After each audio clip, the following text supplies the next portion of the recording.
Every year we like to highlight employee-owned, worker-owned businesses that have just become so and have gotten off to a good start. So we call these, obviously we're so witty and intelligent, we call them Getting Your Employee-Owned Company Off to a Good Start Awards. So we thought a lot about that.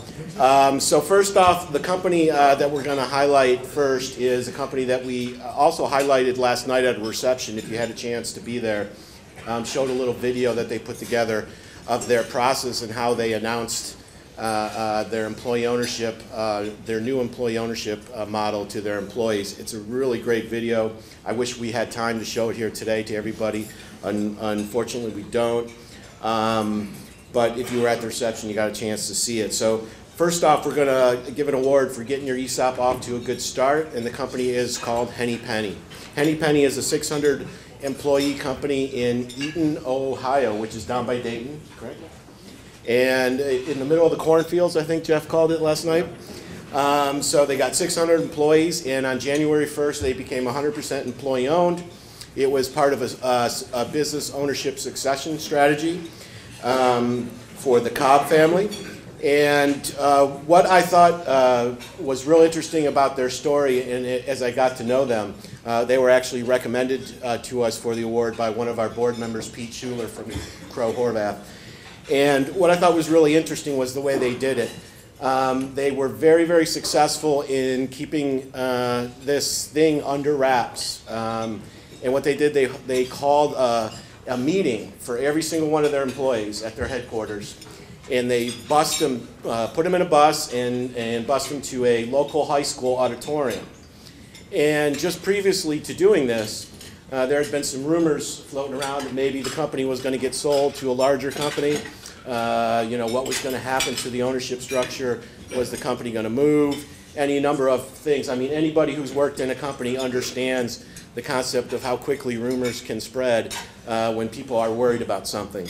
So what they did is and of course when they got to the auditorium, they kind of drew it out a little bit, made them wait a little bit, and had a couple speakers. And in the end, they had the current CEO, the former CEO and owner from the Cobb family announce, in fact, that they had, in fact, sold the company and then paused and said, and we've sold it to the employees. So since January 1st, they've become 100% employee-owned. So I'm going to welcome up Jeff Freimeyer from Henny Penny Corporation to receive the Getting Your ESOP Off to a Good Start Award.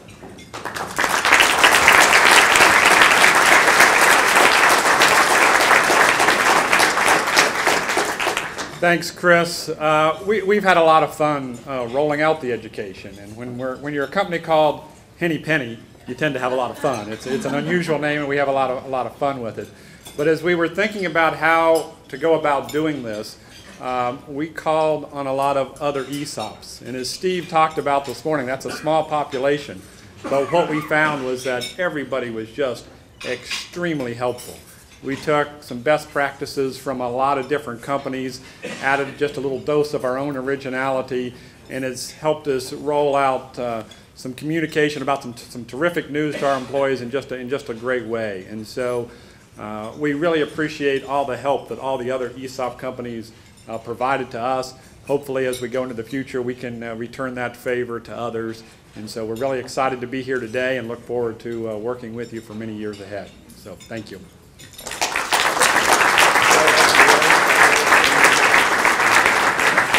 All right, thanks, Jeff. It's really a great video. We're going to see what we can do to see if we can't get that video out there. We've talked. It is a corporate video, so we'll see how that goes. The second Getting Your Employee-Owned Company Off to a Good Start is for a group of folks down in Cincinnati. And one of the things I mentioned quite a bit is the amount of variation in the employee ownership community. There's a lot of different companies and a lot of different industries. They all have their own way of doing things, but they're all built on the fundamental reality is that ownership makes sense. Okay, ownership of the business in which you work really makes sense. So our next award goes for getting your worker-owned co-op off to a good start. I know we've got a few worker-owned cooperative folks in the room. So the group that we're giving the award to this year is called the Cincinnati Union Cooperative Initiative, or CUCI. And we've been working with them for about close to 3.5 years now, working with them. And one of the things that they wanted to do when they first contacted us is they are in the urban, the inner city, the urban areas of Cincinnati, where some of the economic development hasn't been as strong as perhaps in some other areas. So there was a group of community leaders who wanted to get together and create a network of worker-owned businesses. Again, built on the idea that ownership of the company in which you work really makes sense. So there's been three main companies that have been started or are soon to be started. The first is a urban farm and food aggregation business called Our Harvest. The second is an energy efficiency retrofit business called Sustainergy. And the third is a project that we're kind of hoping that we can open the doors of in about maybe 6 to 12 months, where we're really hoping that we can get the doors open of an inner city, urban, 15,000 square foot, full service grocery store. And I don't know if anyone's heard of the term food deserts, but there's a certain areas in the city of Cincinnati in which local residents have to drive upwards to 5 to 10 miles to shop at a grocery store. So one of the things we're trying to do is say, is an urban grocery store, full service grocery store, an economically viable idea? So I think we're going to make it work through the power that is employee ownership. Unfortunately, the person that we were going to have here to receive the award, Kristen Barker, couldn't make it because of some health issues. So we have a friend, Libby Scholes from California, as Roy mentioned, who's been working closely with this project and a number of other projects with the same folks, is going to receive the award on Kristen's behalf. And say a few words, Evan?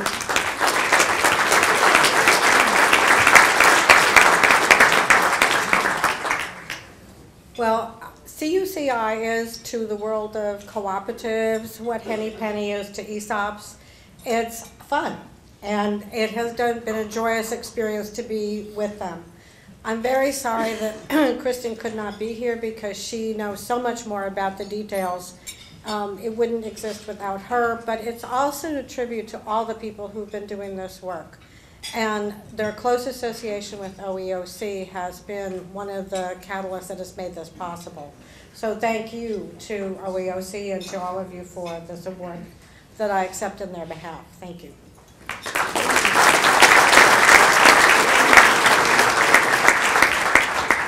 We were so fortunate to have Libby here to accept the award. One of the things we really wanted to do is make sure that that award got presented.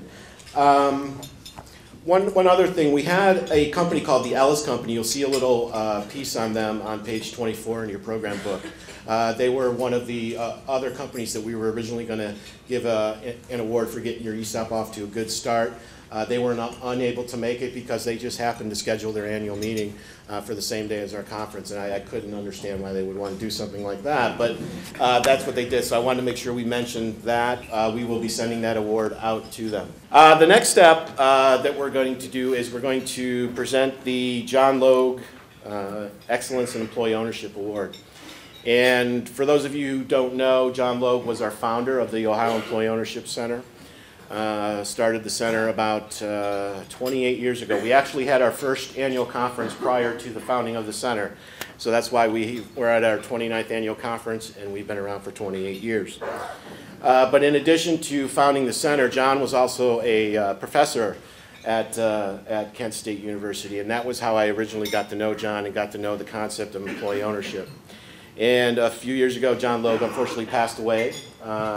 Many of you know that already, and so since then we've dedicated one award every year to a person or persons who have shown excellence in employee ownership. Again, it was one of the things that John was very a strong believer in, spent his entire professional life in Northeast Ohio working towards. So this year, we are going to be providing the award to Mary Ann Beister of the Foundation for Enterprise Development. And I actually originally talked to Mary Ann about accepting this award, about receiving this award, probably late last year, I think, when we were originally planning this. And since then, and one of the reasons why we wanted to present the award is because of the work of, in many cases, of her father. Robert Beister, who was the founder of SAIC, one of the largest, at the time of his retirement, one of the largest employee-owned companies in the U.S., had 42,000 employee owners. And out of the work that grew out of SAIC, Dr. Beister created a couple organizations to try to spread the word, spread the message, and spread the power of the idea of employee ownership. One of those entities being the Foundation for Enterprise Development, the other being the Beister Institute, which Martin Staubis there at the other corner runs out in San Diego. And so we asked two San Diegoans to come all the way to Northeast Ohio here today. So I think they might have brought some of their weather for them, with them today, because it's a little nicer out there. But one of the reasons why we wanted to give the award to Mary Ann is because she became the head of the Foundation for Enterprise Development a number of years ago. I think it's been 10 years now.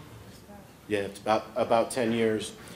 And through her stewardship of the Foundation for Enterprise Development has been really a big part of doing a lot of good things, especially in the field of education, scholarship, and those types of things in employee ownership. So since the unfortunate passing of Dr. Beister, they had a memorial service out in San Diego and created a little memorial video. And if I could get my AV help. We are fortunate enough to be able to show that video to you today.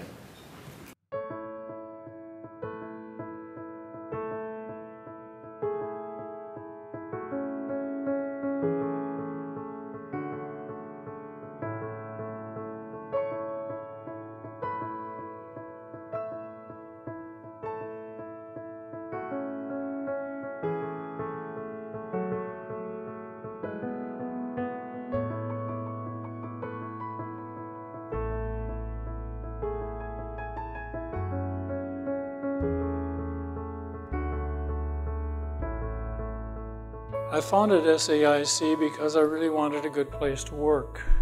I really wasn't interested in making money, but I was interested somehow in doing entrepreneurial things. And I didn't read it from anybody. I did it that way because I thought it was right.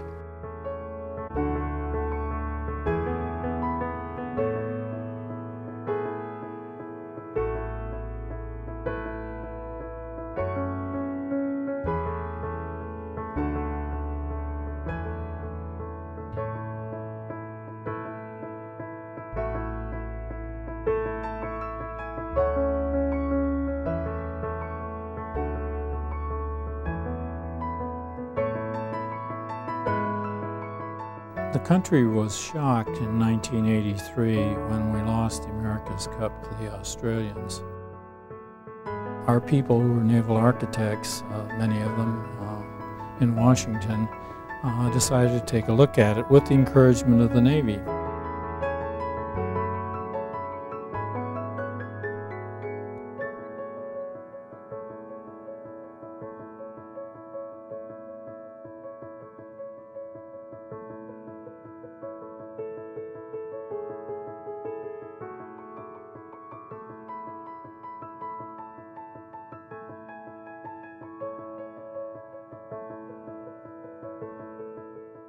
She was very pretty.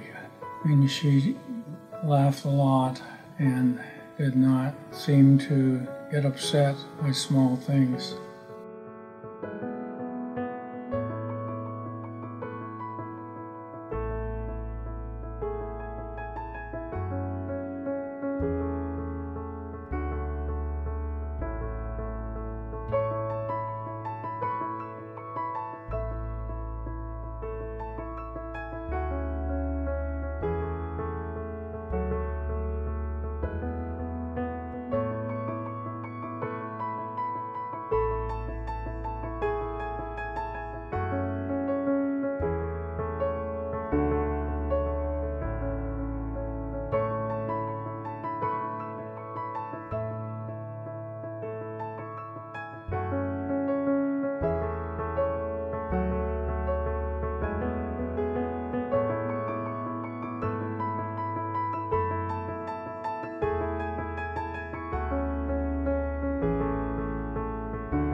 I wrote this book because it's a story that needed to be told about the motivating power of employee ownership and the culture that ensues in a company owned by the employees.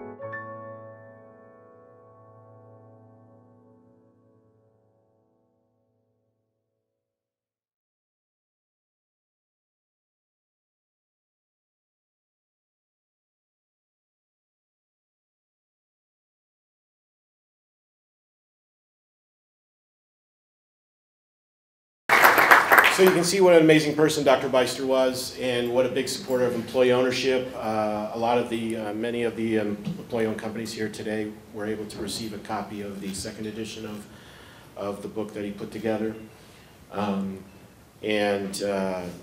So it's a great story, and the organizations that he founded after leaving SAIC have continued to do great work. And we believe that that most of that is because of the work of Mary Ann Beister. And one of the reasons why we thought she was a good fit for this John Logue Award, John Logue was a lot of things, but I think first and foremost, he looked at himself as an educator, as a teacher. And again, as I mentioned earlier, that was how I originally got to know John, as one of his students. He was a guy that introduced me to the idea of employee ownership, an idea I had not ever heard of before. And so, many of the great things that the Foundation for Enterprise Development and as well the Beister Institute are doing, one of the things that we really find fits well and is very needed is their support of scholarship around the idea of employee ownership. And the areas in which that affects is we all, we in this room are all kind of already boosters of employee ownership because we see what happens.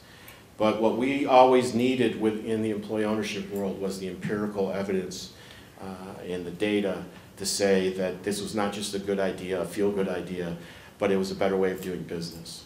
And so through the Beister Fellowships and the educational programs that Mary Ann and the Fed are doing, and the video you put together last year called We the Owners that we were lucky enough to be able to show last year, and we showed the trailer again last night at the reception. All these ways of educating people who may not understand what the idea of employee ownership is and what it could mean for workers all across the country. We find that work very important. So I think without further ado, I'll bring Mary Ann up, and please accept the award for the John Logue Employee Ownership Excellence.